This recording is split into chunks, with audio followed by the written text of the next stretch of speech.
কবর এমন একটা জায়গা, এই কবরের মধ্যে গেলে পরে আপনি সেদিন আফসোস করতে থাকবেন যে আল্লাহ আমাকে আরেকবার আপনি দুনিয়ার মধ্যে পাঠান।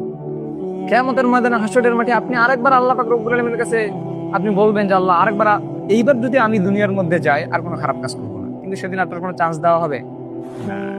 দুনিয়ার মধ্যে আপনারা যে পড়াশোনা করেন, এই যে পড়াশোনার মধ্যে বইটা খুললাম, আমারও এরকম হয় মাঝে মাঝে, বইটা খুললাম মনে হলো যে রেখে দেই, পরবর্তীতে পড়বো, আবার কালকে খুললাম পরে পড়বো এই পড়াটা।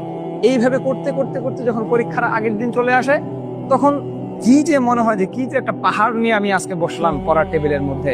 কালকে যখন এক্সামের হলে গেলাম, এক্সাম হলে গিয়ে দেখি যে আমার একটাও কমন নাই। কেন? আমি পড়ি নাই। তখন মনে হলো যে না, ইস, আগের সময়টাকে যদি কাজে লাগাতাম, সেদিনকে আপনাকে ওই এক্সাম হল থেকে বের হয়ে আপনাকে সময় দিবে যে যাও কোশ্চেনটা নিয়ে যাও, এখন তুমি ভালো করে আরো পড়ে আসো, সময় দিবে? দুনিয়ার মধ্যে এতগুলো হায়াত পাইলেন, এতগুলো সময় পাইলেন, আপনাকে চ্যাপ্টার দেওয়া হলো, আপনাকে বই দেওয়া হলো, আপনার কোশ্চেন ফাঁস করে দেওয়া হলো, আপনার উত্তর দেওয়া হলো, সবকিছু আপনাকে দেওয়া হলো, কিন্তু সময়টাকে কাজে লাগালেন না। ওই এক্সাম হলের মতো সেদিন যখন আপনি বিপদের মধ্যে পড়ে যাবেন, আল্লাহর কাছে আপনি সময় চাইবেন, এই এক্সাম হলের মতো সেদিন আপনাকে কোনো সময় দেওয়া হবে না। এই এক্সাম হলে তো আপনি নিশ্চিত হতে পারেন না যে কোনটা আপনার কোশ্চেনে আসবে, কিন্তু আল্লাহ পাক তো নিশ্চিত করে দিয়েছেন যে তোমার কোশ্চেন কি হবে, তোমার অ্যান্সার কি হবে, সবকিছু তো তিনি নিশ্চিত করে দিয়েছেন আপনাকে। তারপরে যদি এই পরীক্ষায় যদি আপনি পাশ করতে না পারেন, আপনি বিশ্বাস করেন জাহান্নামের আগুন এত গভীর, এত গভীর, আপনি সেটাকে সহ্য করতে পারবেন না। আপনি সেটাকে সহ্য করতে পারবেন না। আপনি একবার মরবেন, আবার আপনাকে জীবিত করা হবে, মরবেন, জীবিত করা হবে, মরবেন, জীবিত করা হবে।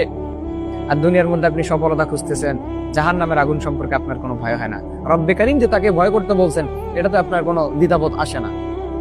কিয়ামতের দিন যদি বিপদের কাঠগড়ায় দাঁড়িয়ে যান, সেদিন আপনার কোনো বাঁচার কোনো উপায় আপনি সেদিন খুঁজে পাবেন না। কেউ আপনাকে বাঁচাবে না। আপনার মা আপনাকে দেখে পালাবে, আপনার বাবা আপনাকে দেখে পালাবে, আপনার সন্তানাদি যাদের জন্য দুনিয়ার মধ্যে সব করছিলেন, তারা আপনাকে দেখে পালাবে। আপনার স্ত্রী, যাকে আপনি মনের থেকে সবচেয়ে বেশি ভালোবাসেন, আপনার জীবনের থেকে, স্ত্রীকে আপনি বলেন যে তোমাকে খুশি করার জন্য আমি চাকটাও এনে দিব, সবকিছু তোমার জন্য করবো, সেই স্ত্রী আপনার থেকে পালাবে। কি মনে করলেন আপনি? দুনিয়ার মধ্যে আপনি চাইলেই একটা জিনিস হয়ে যাচ্ছে, কিন্তু আখিরাতের ময়দানে সেটা সম্ভব না। দুনিয়ার মধ্যে আপনি আপনার স্ত্রীকে খুশি করার জন্য চাপ এনে দিতে চাচ্ছেন, আপনার স্ত্রীকে খুশি করার জন্য আপনি সবসময় চিন্তা করেন যে কি করা যাবে, ফুল নিয়ে যাব, চকলেট নিয়ে যাব, কি নিয়ে যাওয়া যায়, কেক নিয়ে যাব, কিন্তু একটা বার যে আপনি কখনোই চিন্তা করলেন না যে আল্লাহ পাক রব্বুল আলামিনকে আমি কিভাবে খুশি করতে পারবো। চিন্তা করি আমরা? কখনোই না। তাহলে আমরা কত বড় গাফিল বান্দা হয়ে গেছি, কত বড় ব্যাককল বান্দা আমরা হয়ে গেছি যে আমরা রব্বে কারীম সম্পর্কে আমরা চিন্তা ভাবনা করি। তো আল্লাহ পাক রব্বুল আলামিন আমাদেরকে হেদায়েত দেন। তো কবর এমন একটা জায়গা,